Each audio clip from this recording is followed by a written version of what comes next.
Bueno, en nuestro ADN científico le damos la bienvenida a Benjamín Azar, que es psicólogo e investigador. ¿Qué tal? Bienvenido. ¿Qué tal? Muchísimas gracias por la invitación.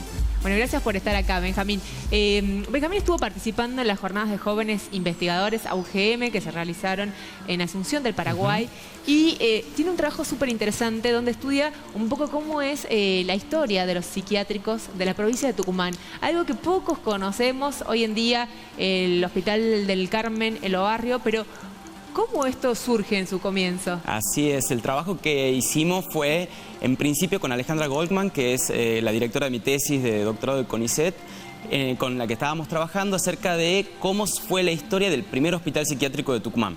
La historia de las instituciones de salud en Tucumán se han estudiado bastante, pero la de las de salud mental prácticamente no se sabía nada. Eso nos llamó la atención y empezamos a investigar en archivos, principalmente periodísticos, pero también en archivos históricos de la provincia, y hallamos un montón de datos para poder reconstruir una historia que estaba completamente olvidada.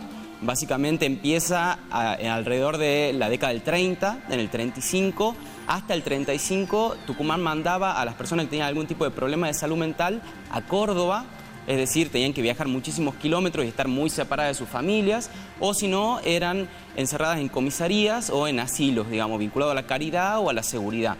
A partir del 35, la provincia de Córdoba ya no permite que ingresen pacientes a sus hospitales que no sean de Córdoba, por lo tanto Tucumán tiene que crear un primer hospital psiquiátrico que se llama Hospital de Alienados de Tucumán, se fundó en el 38 y que es donde ahora es la escuela de NET3 en la calle Mitre al 700, de hecho la fachada sigue intacta, completamente igual.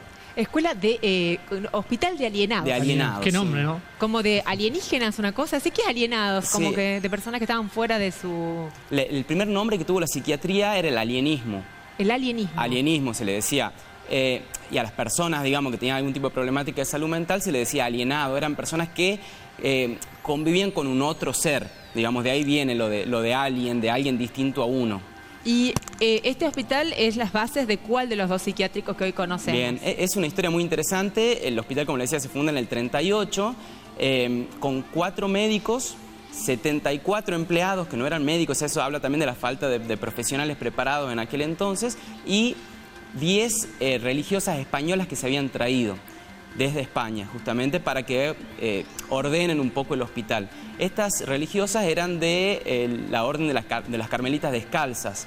Por lo tanto, este hospital, 10 años después aproximadamente, todavía no se sabe exactamente la fecha, algo que estamos investigando, pasó a llamarse justamente Hospital del Carmen. Por lo tanto, durante muchos años, el único hospital psiquiátrico que tenía la provincia se llamó Hospital del Carmen. Cosa que cambió en el año 82, cuando justo durante la dictadura militar se decide separar a los varones por un lado y a las mujeres por el otro. Claro. Se dejan las mujeres en el Hospital del Carmen y a los varones se los lleva al Hospital Obarrio, que ya funcionaba en ese momento como una colonia de laborterapia. Esto fue investigado por un investigador psicólogo que se llama Nicolás González, que encontró y halló entrevistas sobre esta separación y las consecuencias que tuvo, que fue bastante traumático para todo el personal hospitalario. ¿Por qué motivo? Porque pensemos que en los hospitales psiquiátricos, a diferencia de lo que ocurre en otros hospitales, las personas no simplemente van a curarse, sino que, y este es uno de sus principales problemas, terminan viviendo ahí. Claro. Entonces tenemos personas que han pasado 10, 15, 20, 30 años incluso, han generado sus vínculos, han generado incluso parejas, ¿sí? Y de un día para el otro, por motivos que no tienen demasiado argumentos, terminan separándolos. Entonces, la ruptura de los únicos lazos que esas personas conocían termina desembocando, obviamente, en diversos, digamos, terminan agravando sus problemas de salud mental. De toda la historia que has podido ver, recabar, ¿cuál ha sido el dato? ¿Cuál ha sido el hecho que más te ha llamado la atención? Bueno, interesante la pregunta. El hecho que más nos llamó la atención es cómo el hospital psiquiátrico se mantuvo constantemente en crisis desde el momento previo a su nacimiento incluso, hasta, me animaría a decir, la actualidad. Nuestro estudio en realidad se centra en los primeros 20 años de existencia del hospital, desde el año 38 en el que se funda hasta el año 52. Sin embargo, pudimos también ver cómo el hospital siempre estuvo en una crisis de sobrepoblación. Y esta es una característica, y de esto se trata el trabajo que yo llevé a Paraguay, es una característica propia de los hospitales psiquiátricos, no es algo diferente que se dio acá en Tucumán a diferencia de otros lugares. La OMS, la Organización Mundial de la Salud, viene diciendo desde la década del 50 que los hospitales psiquiátricos como dispositivo de atención en salud mental no terminan curando a las personas, sino que lo que termina pasando es que las personas, por vivir en una institución, vivir institucionalizados, terminan perdiendo, ¿sí?, ciertas aptitudes para vivir en sociedad. Entonces lo que pasa es que las personas terminan viviendo en esos lugares que no son lugares para vivir, que terminan aislándolos, que terminan dificultando el propio uso de sus propias herramientas para vivir en sociedad, ¿sí? Entonces esto es lo que pudimos ver, cómo se podía comprobar estos lineamientos que también son receptados por la Ley de Salud Mental actual en la historia del Hospital de Arenado. O sea, la sobrepoblación. Exactamente. Ahora, se escucha con la nueva Ley de Salud Mental, que ya no está nueva, por supuesto, pero que se decía, bueno, la ley tiende de la internación de los pacientes psiquiátricos a este proceso de externación, a que estén fuera, digamos. Pero algunos le hacen la crítica de no, lo que quiere o lo que pasa es que se quieren lavar las manos y no contener a esta gente. Pero en realidad, ¿qué es lo que persigue esta ley cuando se habla de la externación de los pacientes? Bueno, la Ley de Salud Mental, que está muy bien que hayas dicho la nueva ley, porque no se termina de aplicar, entonces no termina de ser una ley vigente del todo. Es una ley que toma los preceptos de políticas reformistas de salud mental que venían desde la década del 50, como yo les decía recién, de la OMS, ¿sí? Es decir, no es un invento argentino la Ley de Salud Mental.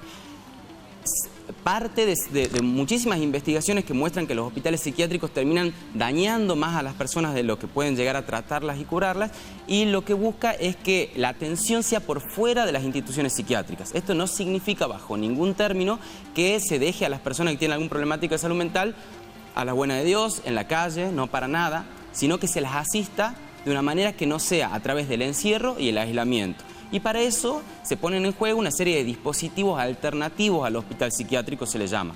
Por ejemplo, las atenciones ambulatorias, las atenciones domiciliarias, las casas de medio camino, los hospitales de día, los hospitales de noche. Es decir, hay una red y un entramado de dispositivos que vienen a suplir el hospital psiquiátrico. Sin embargo, sí se ha dado en algunos países que estas políticas han sido dispuestas más bien para que el Estado se desatienda de los pacientes, no los termine cuidando, y terminó siendo peor. Lo que se busca justamente es crear los dispositivos antes del cierre de los hospitales psiquiátricos. ¿Y da buen resultado estas casas de medio camino, que serían lugares de internación pero más cortos, donde la gente tendría otro tipo de libertades, por así decirlo, dentro de esas casas? Se utilizan principalmente para pacientes que ya se consideran crónicos, es decir, pacientes que requieren ciertos cuidados y atenciones permanentes, y hay distintas casas de medio camino, algunas que tienen una atención más intensiva, es decir, por ejemplo, enfermeros o psiquiatras que están todos los días, 1 o 2 horas, otras que son para pacientes más autónomos, que los enfermeros, los médicos, los psicólogos van una vez a la semana y dan excelentes resultados. Se ha probado y se las utiliza en muchísimos lugares del mundo. Por ejemplo, en Tucumán hay experiencia de 3 casas de medio camino que permiten que los pacientes tengan otro vínculo con su medio, que se puedan Piensen ustedes, por ejemplo, que hay personas internadas actualmente en los hospitales psiquiátricos que están hace 20 años internadas y que no pueden decidir qué comen, no pueden decidir cómo se visten, no pueden decidir a qué hora se levantan. Eso tiene consecuencias muy fuertes para sí mismas. Los profesionales que trabajan en casa de medio camino pueden dar testimonios, y hay trabajos sobre esto, sobre cómo los pacientes mejoran a partir de poder tomar estas decisiones que pueden parecernos simples, muy pequeñas, pero no lo son. Y, Benjamín, ¿pertenecen al sistema público o privado estas casas de medio camino aquí en la provincia? Buena pregunta. Pertenecen al sistema público. Son casas que dependen de los hospitales, de la Dirección de Salud Mental de la provincia. Y esto también es un punto a tratar en este momento en el que se está hablando tanto del Estado y de la presencia del Estado para este tipo de personas, ¿sí? que muchas veces tienen certificado de discapacidad, que es muy difícil que se integren a un mercado laboral. Es fundamental que el Estado esté presente y asegure medios para que puedan ser lo más autónomas posibles e incluso puedan insertarse en el mercado laboral. Otro de los dispositivos alternativos a los hospitales psiquiátricos son, por ejemplo, cooperativas de trabajo. En Buenos Aires hay 2 o 3 experiencias de bares gestionados por pacientes con problemas de salud mental y funcionan perfectamente. Claro. Claro, el tema es que estén también controlados, asesorados, colaborados desde afuera, ¿no? Ahora, un punto importante es el financiamiento, ¿no? Lo hablábamos recién sobre el Estado y el rol del Estado. En Tucumán siempre se habla de la necesidad de más personal de la salud, especialmente de salud mental, ¿no? ¿Qué pasa con esto, los psicólogos, los psiquiatras que atienden a este sector? Sí, ni hablar. El tema del financiamiento es fundamental. Hasta hace muy poquito tiempo estuvo vigente una ley de emergencia en salud mental que aumentaba el presupuesto, lo cual es totalmente necesario. La ley de salud mental del 2010 establece que el mínimo para salud mental tiene que ser del 10% del presupuesto del total para salud.